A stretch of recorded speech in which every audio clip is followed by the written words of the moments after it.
Oh, that's putrid. Thank you. The competition was fierce for this year's Razzie Awards, which celebrates the worst movies of the year. Although Joker Folie à Deux had the most nominations, it only took home 2 statuettes for Worst Sequel and Worst Screen Couple. If there ever was a lock, I'd say it was in that category, because I can't think of a more toxic pairing than Joaquin Phoenix and Lady Gaga. That's entertainment. I don't want to sing anymore. The most Razzies actually went to Marvel's Madam Web, including Worst Picture and Worst Actress for Dakota Johnson. I'm so sorry. Yes. You should be so sorry. All of you should be sorry. She claims the movie was way better before a bunch of script changes destroyed it. Quote, sometimes in this industry you sign on to something and it's one thing, and then as you're making it, it becomes a completely different thing. And you're like, wait, what? In a tight race for Worst Actor, Jerry Seinfeld reigned supreme for his performance in Unfrosted. He beat out such heavy hitters as Jack Black in Dear Santa and Dennis Quaid in Reagan. This is all you. Well, it's everyone. Me mostly. Unlike most recipients, Oscar-winning filmmaker Francis Ford Coppola is proud to add a Golden Raspberry to his mantle. He responded to winning Worst Director via Instagram. I am thrilled to accept the Razzie Award in so many important categories for Megalopolis, at a time when so few have the courage to go against the prevailing trends of contemporary movie making. I chose to not follow the gutless rules laid down by an industry so terrified of risk that despite the enormous pool of young talent at its disposal, may not create pictures that will be relevant and alive 50 years from now. It sounds like Coppola made Megalopolis for future generations to enjoy. Maybe Adam Driver's strange performance will age like a fine wine from one of his vineyards. I work without caring what happens to either of us. So go back to the club, bear it all, and stalk the kind of people that you enjoy. Fine. I will. The results were voted on by members of the Golden Raspberry Foundation. About 1,200 critics, journalists, and movie buffs chose the winners via email ballots. And in case you're wondering, anybody can become a Razzie voter. Membership tiers start at $40 per year. No sale. The Razzies did have a fun list of nominations this year, but there were a couple obvious omissions. Demi Moore was snubbed at the Oscars, and if you ask me, the substance was snubbed at the Razzies. If there was a category for most overrated movie, then it's this one, with its endlessly repetitive shots of body horror and subsequent reactions to said body horror.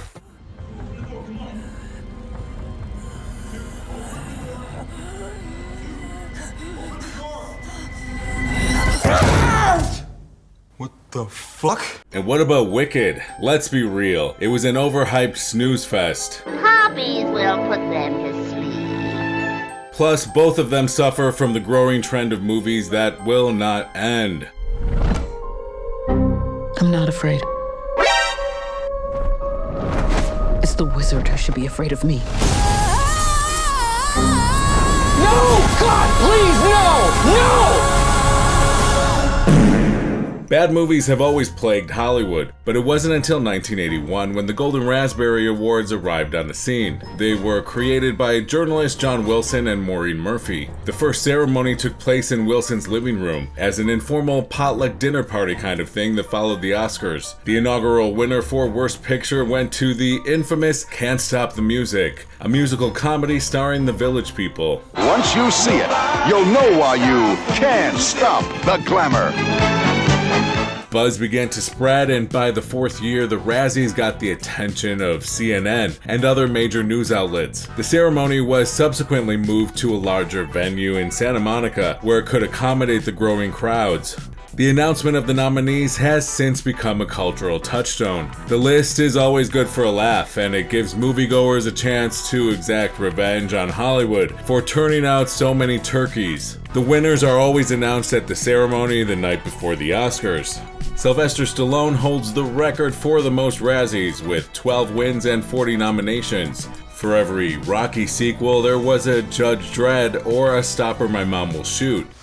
What did I always tell you? Breakfast is a big boy's most important meal of the day. Now start on these Cocoa Puffs, and I'll scramble you some eggs. I don't like eggs. The single movie that received the most Razzies in history is Adam Sandler's would-be comedy Jack and Jill, where he shared the award for Worst Screen Couple with himself. Are you going bald? Huh? No, you're getting fatter and your hair doesn't realize it needs to cover more face. Okay. As the years went on, some winners have even accepted the award in person. Bill Cosby was the first to do so in 1987 when he made an appearance on The Tonight Show with his statuette in hand, which he won for the legendary Disaster, Leonard Part 6. Leonard, dinner here tomorrow night at 9. She said yes. Bravo, sir! Thank you, sir.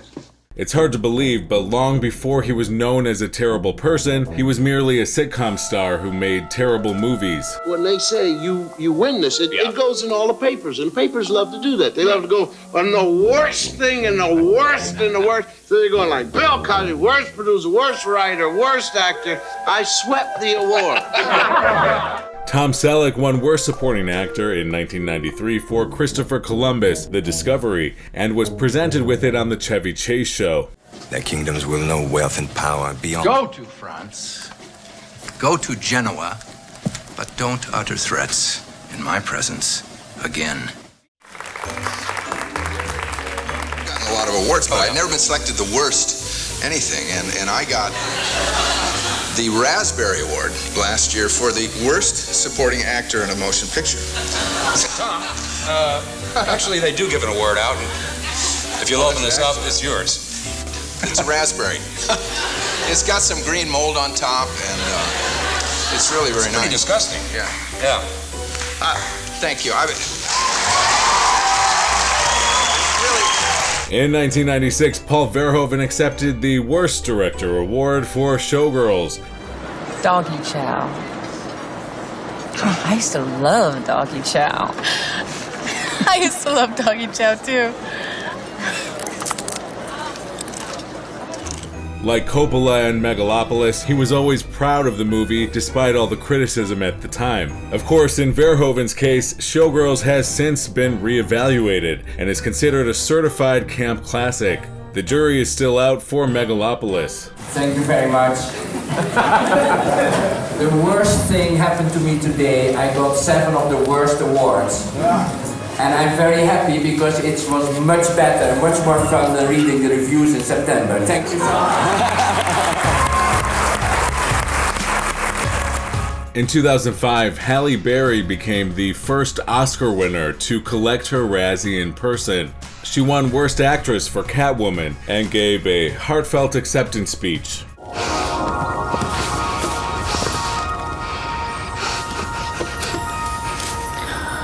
Catnip. I want to thank the writers, all 20 of them.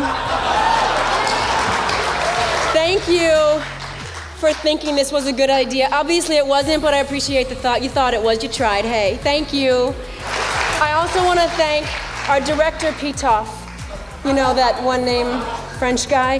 Thank you very much. It was a joy to come to work every day and work with him, really. I mean, I didn't know what the hell he was saying, but I'm sure it showed in my performance. But it was truly a joy and a pleasure. I'll do what my mother taught me, and I'll stand here graciously. I'll take the criticism, take it as a lesson learned, and I hope to God I never see these people ever again.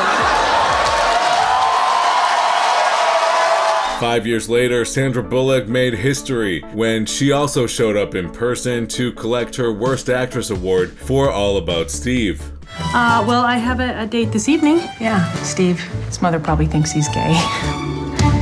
So my parents are no doubt pimping me out to test his sexuality. Thanks. No, but this is really wonderful for the most important reason, because they said no one went to go see this film, but I know that there's over 700 members here. And if I won, that means the majority of the 700 had to have voted, so that means 352, right? The next night, she won the Academy Award for Best Actress for The Blind Side. You know what? It probably means more that both of them happened at the same time because it's the great equalizer. Nothing ever lets me get too full of myself. In Bullock's case, she was nominated for the Oscar and Razzie for 2 different movies. However, several actors have been nominated for both a Razzie and an Oscar for the same performance. James Coco was nominated for Worst and Best Supporting Actor for Only When I Laugh. Look, you're not happy? I'll do it any way you want. Faster, slower, louder. I'll wear a dress. I'm an actor. Let me act. Amy Irving was nominated for Worst and Best Supporting Actress for Yentl. More noodles? They're your favorite. How do you know? You told me last week at dinner. And Glenn Close was nominated for Worst and Best Supporting Actress for Hillbilly Elegy. You gotta take care of business, you gotta go to school, you gotta get good grades to even have a chance. Mom was the best in her class. What's the point? I'm talking about a chance. In 2010, screenwriter J.D. Shapiro showed up to accept the award when Battlefield Earth won for Worst Film of the Decade. He gave an impassioned speech that was equal parts apology and justification. I want to really thank Corey Mandel for rewriting my screenplay in a way I never, ever, ever could have imagined or conceived of myself. I especially want to thank the dozens and dozens of people who went to see the movie.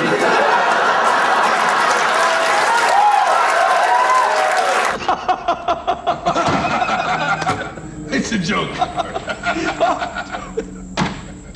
Oh, thank you, sir. I don't know if I could have kept my sanity. Then there are stars who wanted to collect their Razzie in person, but were never sent the invite. Such is the case with Jamie Dornan, who was nominated for Worst Actor 3 years in a row for the 50 Shades of Grey trilogy. Do you have any interests outside of work? I enjoy various physical pursuits. He finally got the award in hand when it was presented to him on the Conan O'Brien show. This is a Razzies Award. Whoa. That they actually sent it over, and I know that you wanted to actually have one. Wow, it's the lightest thing. Yeah, they want it. It's yours if you want it. The Razzies have also had their share of controversies. In 2022, Bruce Willis was given his very own category called Worst Performance by Bruce Willis in a 2021 movie. 8 films were nominated, including Apex, Deadlock, and Cosmic Sin, which was deemed the ultimate winner. Mr. James Ford. General Ryle is requesting your inimitable counsel. No. He's offered to reinstate you. However, before the ceremony, Willis's family announced that he was diagnosed with aphasia, a brain disorder that affects both spoken and written language. In response, Razzie organizers canceled the category and released the following statement: if someone's medical condition is a factor in their decision-making and/or their performance, we acknowledge that it is not appropriate to give them a Razzie. Founders John Wilson and Maureen Murphy also publicly regretted their nomination of Shelley Duvall as Worst Actress for The Shining at the first annual Razzies. How do you like it? We have since discovered that Duvall's performance was impacted by Stanley Kubrick's treatment of her throughout the production. We would like to take this opportunity to rescind that nomination as well. If it hadn't been for that, volley of ideas and sometimes butting of heads together, it wouldn't have come out as good as it did. In 2023, there was more public outcry when child actor Ryan Kiera Armstrong was nominated for Worst Actress for Firestarter. Since she was only 11 years old at the time of filming, it was deemed too insensitive. It's okay, I'm nice. I won't hurt you.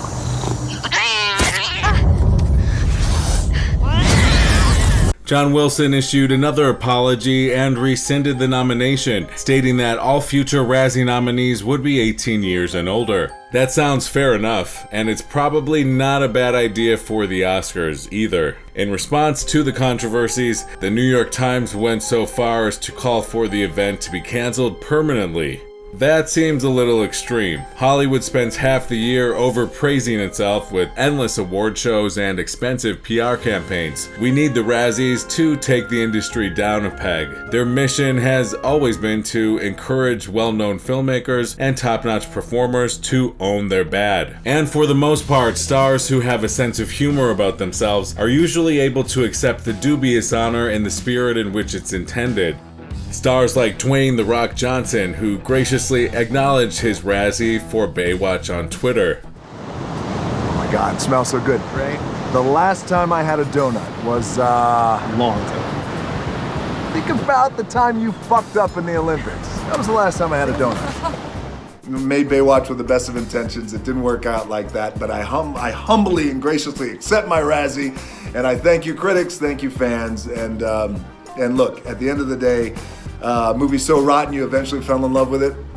That's just the way love goes. What Johnson is describing is the category of movies that are entertainingly bad, which basically makes them good. Founder John Wilson wrote a book about that specific category of movies titled The Official Razzie Movie Guide, Enjoying the Best of Hollywood's Worst. Here are some standouts from the list: Anaconda, Body Rock, Can't Stop the Music, Glitter, Rhinestone, Spice World, Staying Alive, Airport 1975, Avalanche, Color of Night, Perfect, Mac and Me, Supergirl, A Night in Heaven, Barbed Wire, The Scarlet Letter, Sheena, Exorcist II, The Heretic, Showgirls, Xanadu, and of course the list would not be complete without Mommy Dearest. You're bigger than I am. It's not fair to win twice. Ah, but nobody ever said that life was fair, Tina. I'm bigger and I'm faster. I will always beat you. The book is also helpful in shining a light on lesser-known good-bad movies that must be seen to be believed. I can't think of a better example than The Lonely Lady starring Pia Zadora. Tell me more about yourself. Well, I really feel that in this screenplay I've captured a feeling of... But I must tell you, your eyes are most beautiful. Thank you. It was her big follow-up to the camp classic Butterfly, for which she simultaneously won the Razzie for Worst Actress and the Golden Globe for New Star of the Year. Both movies were funded by her then-husband Meshulam Riklis, an Israeli financier and businessman. There were rumors he also paid for her Golden Globes win, a claim Zadora has always denied. One other good-bad movie that you need to see right now is Ghosts Can't Do It, starring Bo Derek, Anthony Quinn, and Donald Trump, who won Worst Supporting Actor for his role in 1991. I read your book. And I won. I did. I beat you. You were very good. You played the situation perfectly. So I beat the situation, but not you. That's what you did. As long as Hollywood continues to churn out turkeys, the Razzies will be there, and we'll be laughing. What's your favorite good-bad movie? Or what would you nominate if you had the chance? Let us know in the comments. As always, thanks for watching. If you enjoyed this video, please like and subscribe, and we'll see you on the next one.